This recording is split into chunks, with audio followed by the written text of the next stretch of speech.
I'm not certain, but it is look. Yeah, this is almost definitely a voice acted cutscene. Yeah, I think I'm about to hit that one, like, right about now. Huh? And how is business today, Mistress Theva?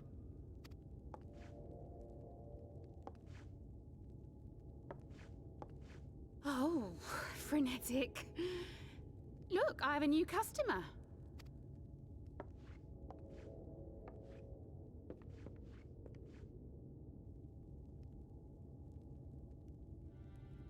Tis good to see you, my friend.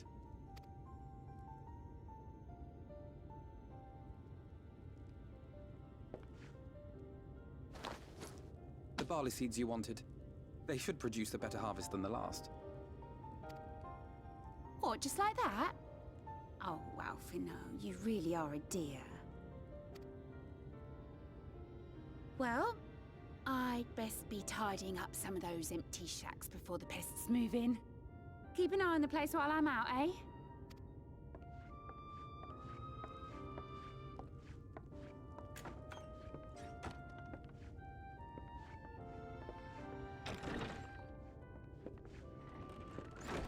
It seems an age since last we spoke. Not since the prisoner exchange in Doma. And Yotsu. It has been even longer for me, of course, if you count the days I've spent here. But the time has only added to the relief I feel seeing you safe and well.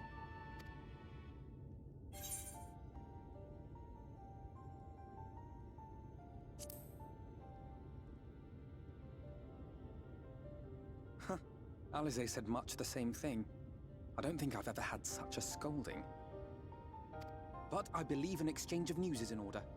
Come, tell me of your arrival and all that came before.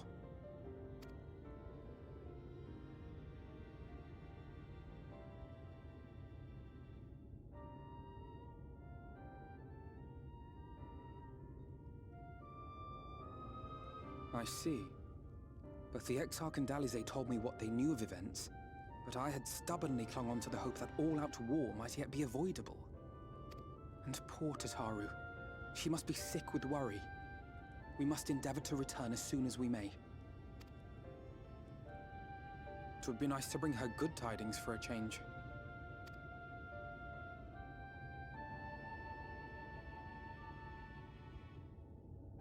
But before we bid this world farewell, we must first ensure that it is not rejoined to the source.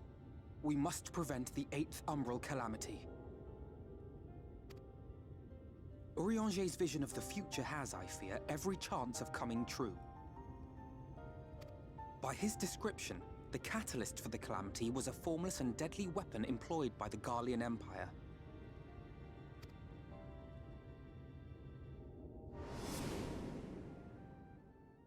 Which can only mean one thing. Black Rose. Gaius was telling you the truth. When we were on the trail of the Ascians, we saw evidence that the gas was being manufactured once more. Gaius was adamant that the project had been scrapped. But so long as there are wars to be waged, there will always be those determined to win by any means. And thus simply destroying the existing stores of Black Rose would do little to alter fate's course.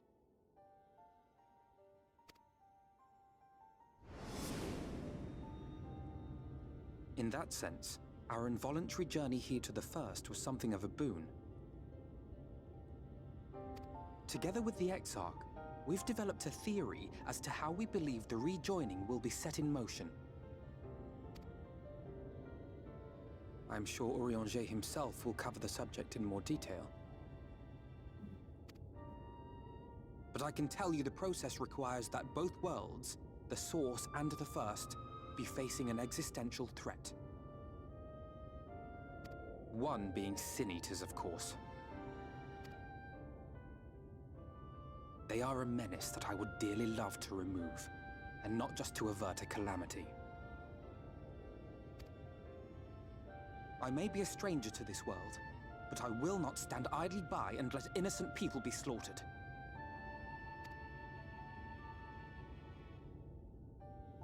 That is what brought me to the gates of Yulmore. Ignoring its pretensions as a kind of capital city to what remains of the world, it is nonetheless a center of power and authority. If any solutions are to be found, I believe our search should begin there.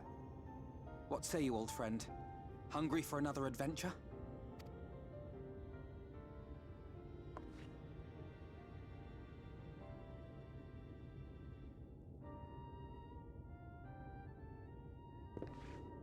And so we take to the road once more.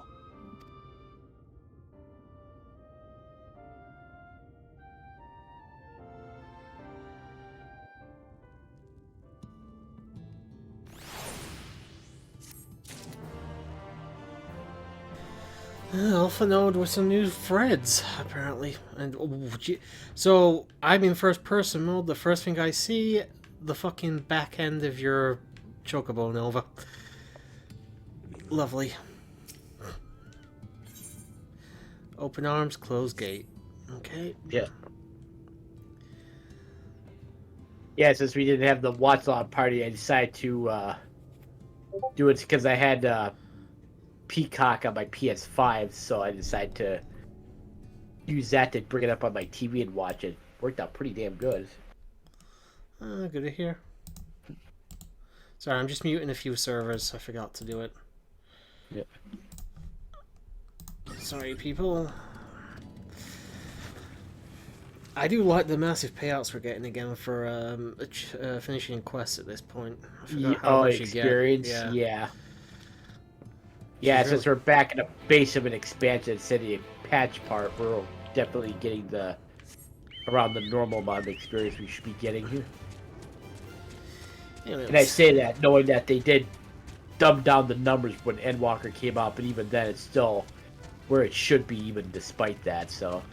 I don't think it's too bad either, to be fair. I mean... what did I just get? 216,000? I only something need, around there, yeah. I only need, like... From get-go, I only need, like, 3.5 million to level up, and even now I only need 2 million more, so... Yeah, it's not terrible. I'm at 1.9 million that I have, but I need 9.5 million to level up. Oh, fuck. I wonder, is it different for, like, different classes?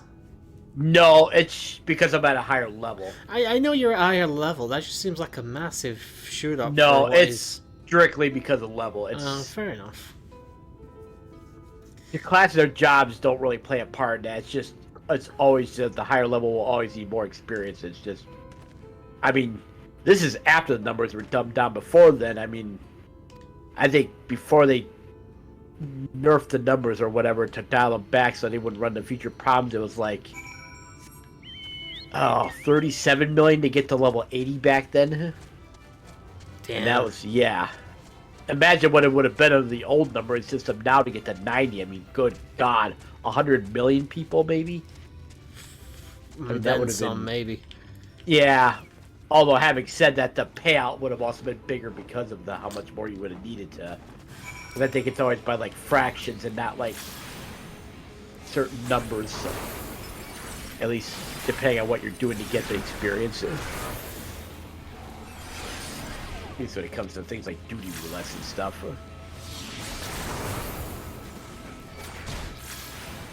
Yeah, thank you for taking that.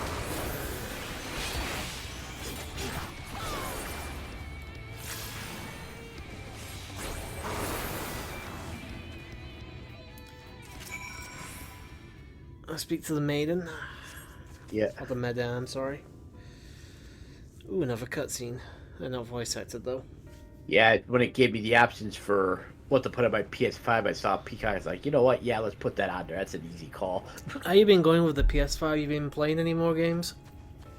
Not since the day I first played it. I just did that and I think watched the live thing on Saturday for Money in the Bank. But the thing is, it's not that I don't want to do it. It's just I've been too interested in other stuff at the moment. But eventually I'll get back. I assume you've been playing more 14 again recently.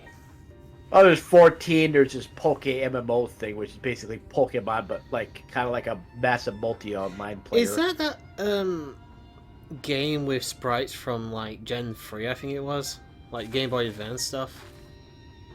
Kind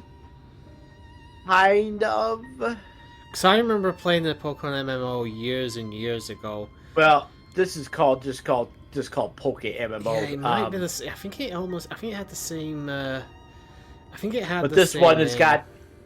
got. Yeah, you put in ROMs of what you would go for that, because there's actually different gens you can put them in for. They've got Gen 3, Gen 4, Gen 5, and even Gen 1. So, and they're working on Gen 2, from what I understand.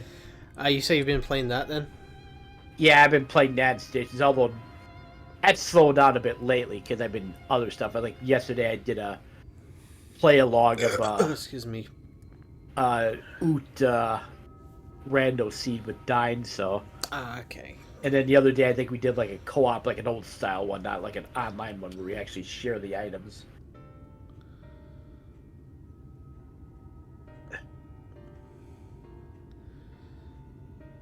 If I'm not mistaken, I don't think there's going to be another pay-per-view till SummerSlam, if I recall. Yeah, that's about right. Yeah, because SummerSlam is in early August this year instead of late 5th, August. I think. Yeah. Yeah, because I remember last year it was just about the end of the month of August, and this year, obviously, it's not. They moved it back to early August, which is probably better. Well, to be fair, it used to be towards, like, middle end of August, but there was usually a pay-per-view between Money in the Bank and SummerSlam, so... That's probably why they moved it back then, because... cut down on the pay-per-views as much. Yeah. Actually, I think there's a takeover, but I'll be honest, I have no interest in the takeovers anymore. Yeah. I'll definitely have to do a watch-along of SummerSlam, since I think it's back at normal time now, so... Yeah, because it's happening in Detroit, so that's here in the States, so it'll be normal time. Happening at Ford Field. Place where the football team plays. The Detroit Tigers? Yeah, Ford Field, the Lions. The Lions, okay. I knew it was some kind of Yep. animal. Yep, that is the Lions of the NFL, their stadium, their home stadium. Not a bad venue, actually. I'm just surprised they chose it for SummerSlam, because, you know, usually that's one of those where they did, like last year, they would pick like an open air stadium. I think they've hosted something there before, though. The stadium, I'm almost certain they've had a wrestling event there before. I just can't remember for the life of me what it is. Oh, at Ford Field, maybe. Yeah. I wouldn't know, though. It's like... But like last year's SummerSlam, they held at Nissan Stadium in Nashville, Tennessee, where oddly enough another football team plays, but that was like open air, whereas Ford Field's basically inside of a, not a dome, but basically inside of a building, inside of with a roof on it, so. And I know years ago, I think they had WrestleMania out in Frisco, which was open air too, so. Maybe.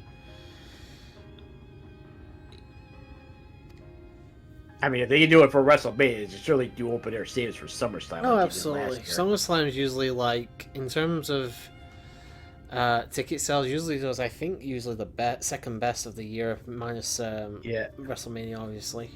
I know, obviously, with open air stadiums, there's always a risk of the weather being a problem, but obviously, I mean, you would think they'd plan for that ahead of time. Like it does, August in Detroit, I think you'll be alright. Yeah. Well, here it's not going to matter in Detroit because it said Ford Field is not open air, it's underneath a roof, so. It's not one that opens and closes either. I don't think it's just a closed roof stadium. I can't say, even if it wasn't, I don't think it'll be a massive issue at that point of the year.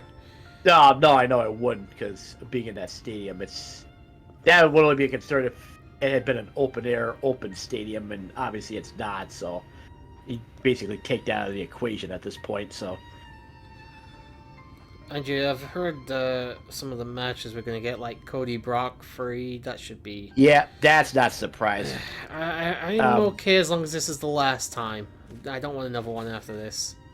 You got that, I'm pretty sure you're going to have McIntyre Gunther at there as well. That'll be a fantastic match. Yeah, that'll be a banger. I think you may have a triple threat for the Women's Championship between Asuka, Charlotte, and Bianca, probably. I wouldn't mind seeing Ronda, Shayna have a match, to be fair, at SummerSlam. I think they probably will. That'll probably be the Ronda Cena match. Will probably be at SummerSlam. Yeah, that actually might even be Ronda's last match. You know, It wouldn't surprise me. I know the two of them are friends IRL, so Ronda might just put her friend over before she leaves. So, I think that would happen too, because he's basically what it is just putting her over before she heads out the door. So I've also heard another rumor we might be getting Roman Jey Uso again, which I actually wouldn't mind seeing again because their original program, like at the beginning of Roman's heel turn, was fantastic. You unfortunately missed that, didn't you? Yeah, I did. Like their Hell in a Cell match and everything. Those two went fucking at it. It was fantastic. It was like, okay, I would doubt that. It would be a fantastic one, because you got to figure that this is years later since that one, and Jay's obviously gotten better. So, this one could blow the roof off, honestly. Yeah. I'll be back in a second. Cutscene's currently going on, and Yulmore itself lies beyond. This, meanwhile, I gotta have a look around Gate Town. The dwelling place of the many desperate souls who hope to be chosen to live in the city proper.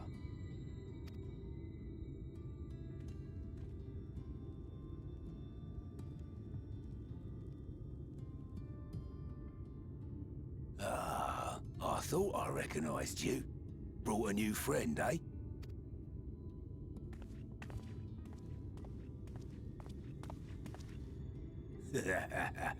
I'll bet you got a trick or two up your sleeve. Maybe even 3. Care to show me? She's not here to compete. Leave her be. What? I was only making conversation.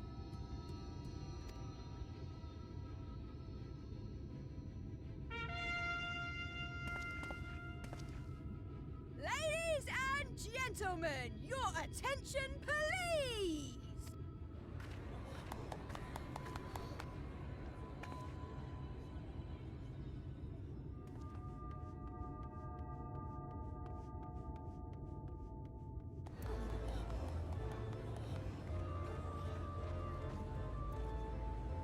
Greetings to our hopeful petitioners, one and all! Yulmore extends its warmest regards. Let it be known that a lady of distinction wishes to dine on fish divine. We seek a master culinarian who can guarantee seafood perfection. Dazzle the matron with your delicious dishes, and life in the city will be yours to enjoy. Even on days when fish is not on the menu! Who among you will answer the call? Name yourself or another. We might not at all. Fish, is it? Was there anyone? What about that girl? Do you recall how I said Yulmore was a center of power and authority? Well, that is not the only reason for its fame. It is also known as the City of Final Pleasures. The noble and the wealthy who survived the flood gathered here to live out the rest of their days in decadent abandon. A poor man could sooner pass through the Iron Needle than Yulmore's gates. The only way the common folk can enter this perverted paradise is if they fulfill the whim of one of the privileged. And so they are picked over like market produce.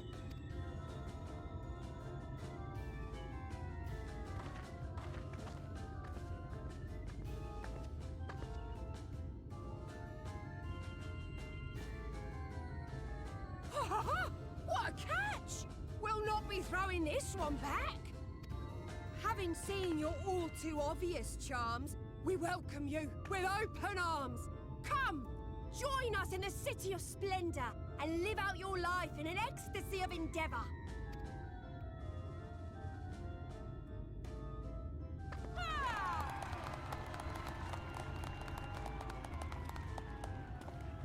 Oh, just look at those expectant faces. What could you possibly be waiting for? Well, what have we here? An extra share of meal to celebrate our newest resident!